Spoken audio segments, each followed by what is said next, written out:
So today we are going to discuss the following interview problem. The problem is that we are given the build dependencies, right? So given the dependencies, we want to find the build order. Okay, let's say there is a module A which is dependent on B. So B must build before A, before building A, right? Then B is dependent on C. Let's say D is also dependent on C.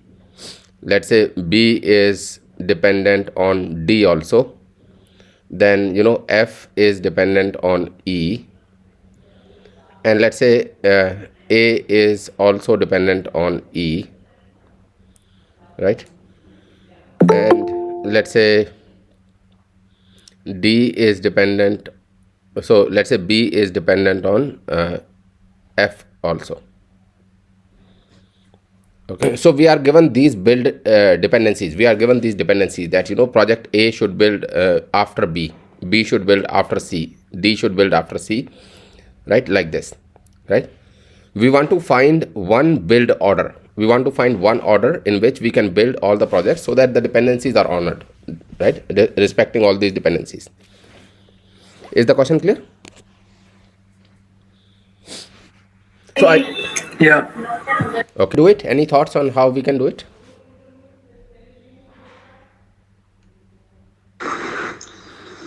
So here the build dependency, as we see, if you plot a graph, right, dependency graph, and we can make use of this topological sorting. Yeah. So this is a classical example of topological sorting. Yeah. Right? So if we just show these dependencies in the form of graph, right? So A is dependent on B, B is dependent on C, then D is also dependent on C, then B is dependent on D also, right? Then F is dependent on E, and A is also dependent on E, and B is dependent on F also, right? So this is the graph. First of all, this graph has to be directed, obviously, right? This is a directed graph, right? Because directions are given that A is dependent on B. Secondly, this graph has to be acyclic. There cannot be a cycle, right? If A is dependent on B and B is dependent on A, then we won't get any answer, right? So this is directed acyclic graph, or DAG, directed acyclic graph, right?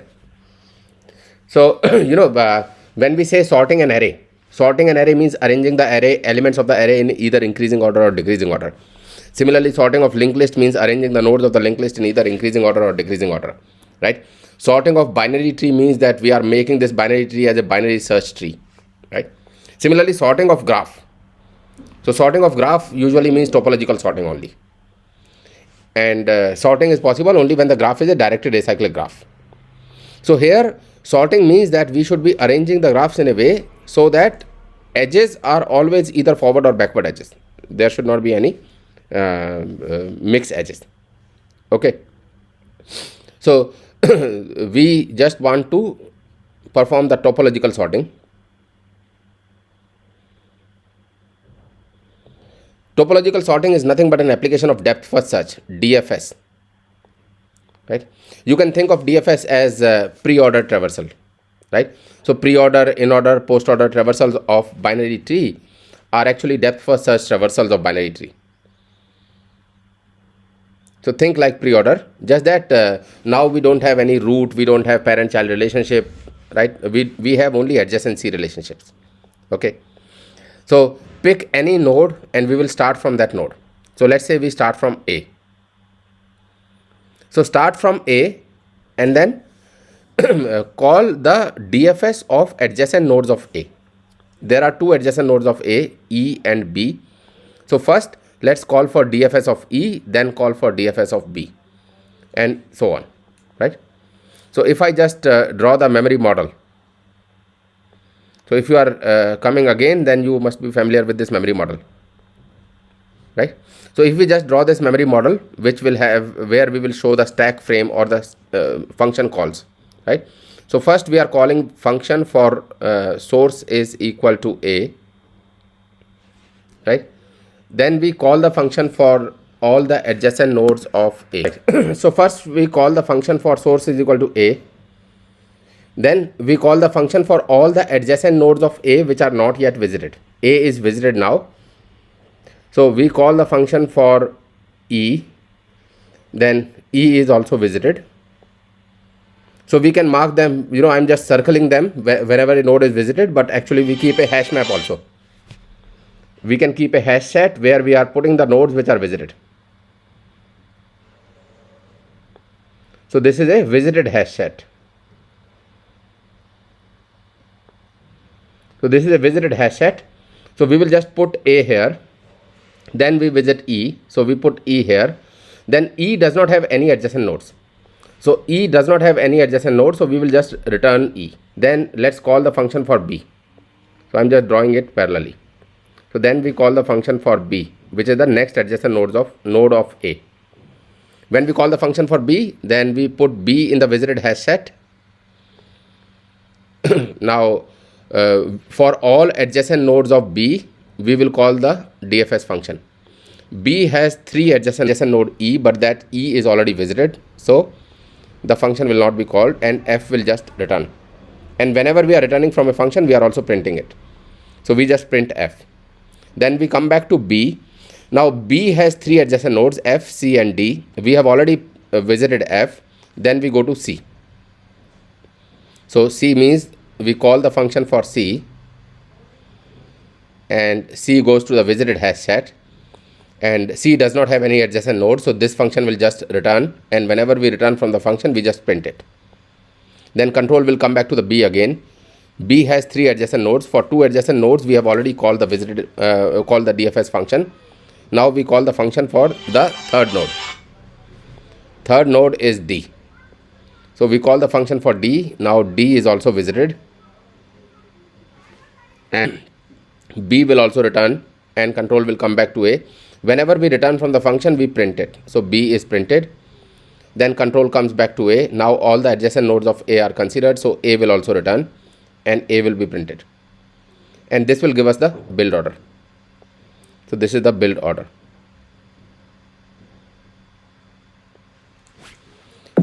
Any questions? Yeah. So Kamal, here maybe like you first pushed a. Yeah. Like we need to see on what basis we are pushing a into the stack, right? Right. It can right. be a false Right. dependency. So that is the main thing. Sure, sure. The in degree, if it is 0, so then No. we'll be pushing that So- node into the stack, and from there we'll be starting on. So we are starting from any node. You can start from any node, right? Okay. Which node you want to start with? So let's say we Okay. start from E. Okay. Yeah. So E does not have any node, any adjacent node, right? Yes. So Yes. E will just return, and we will just print E, right? Then we will consider other nodes which are not yet traversed, right? So a graph can be Yeah. a graph can be unconnected also, right? Yes. So yeah. A B, Yeah. let's say we have A B here and C D here, right? So if we have a graph like this, A, B, and do we have any other nodes which are left, right? Yes, there are nodes, right? Now let's say we pick D, right? Any adjacent node, so D will also return, which means that now we are building D, right?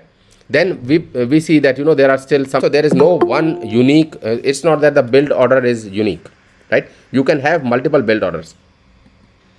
And Kamal, here you said like we can randomly choose any node, right? So instead of A, we can choose E or anything like that. Yeah. So is there any performance impact or any other implication when the number of node is very high and where one node is being repeated very often? So we find that.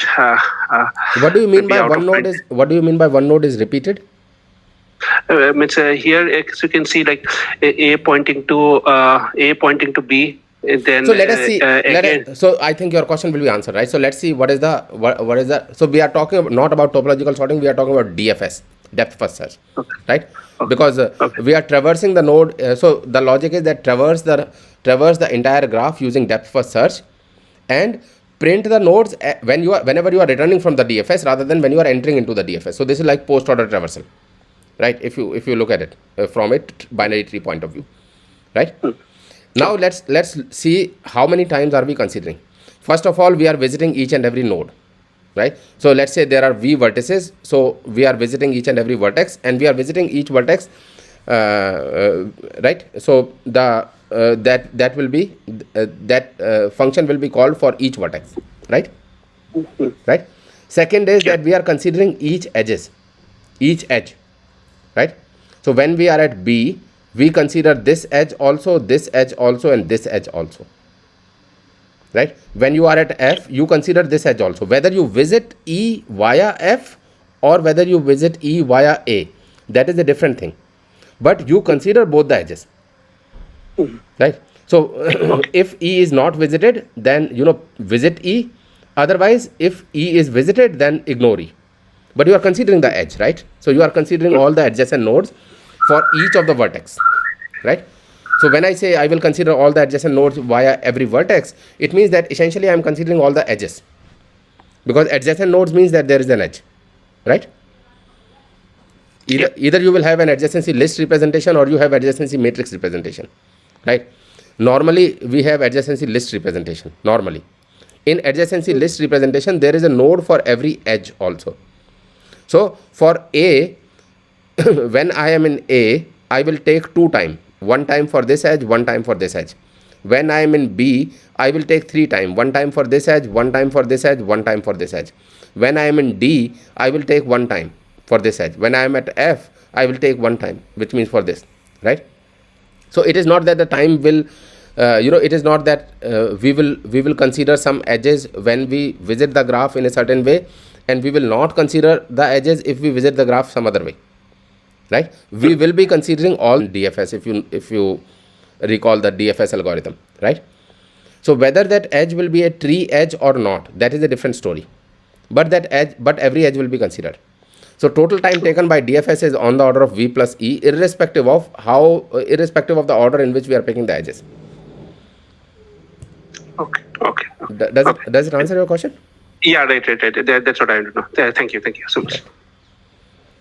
All right. So here also, if you look at this first one, the number of function calls 1, 2, 3, 4, 5, 6. We have six function calls. Here also number of function calls. But we will be considering those edges. All right. Okay. Yeah, and so this V plus E being constant, so it will always remain the same irrespective of what you choose, right? Yeah. V plus E is not constant, right? So V is the total number of nodes, right? Yeah, Achha, okay. Right. I understand. For that. Sorry. Yeah. Okay. Thank you. All right. Any other question you guys have?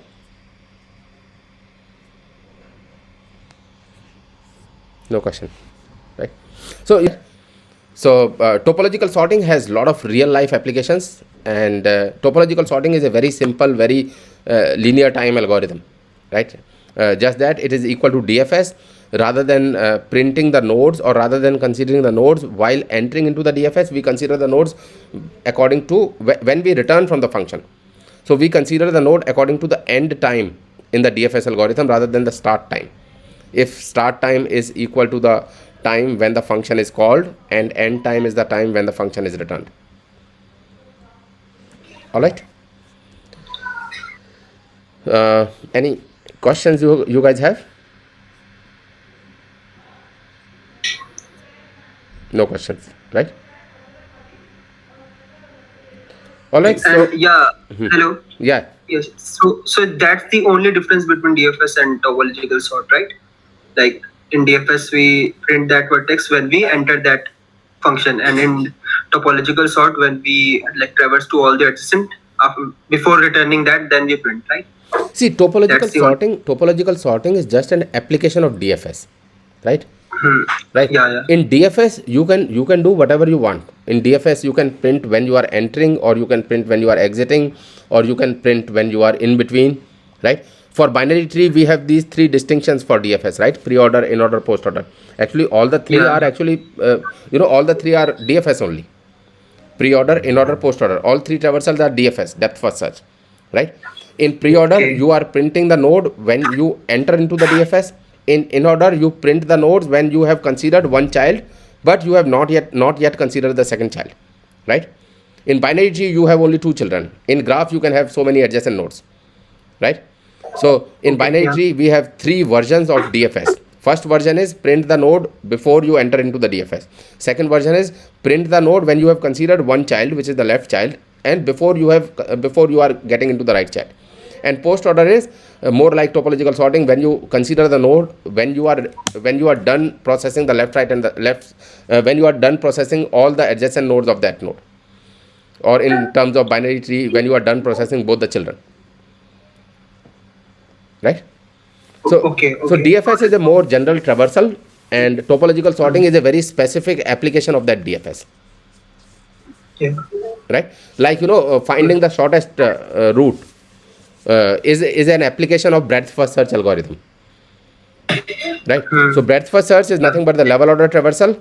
If you want to find the shortest route from a single source, then you use breadth first search, and you keep a track of the parent or keep a track of the level, and you just find the shortest route, right? So similarly, topological sorting is just an application of DFS. Okay. It was such a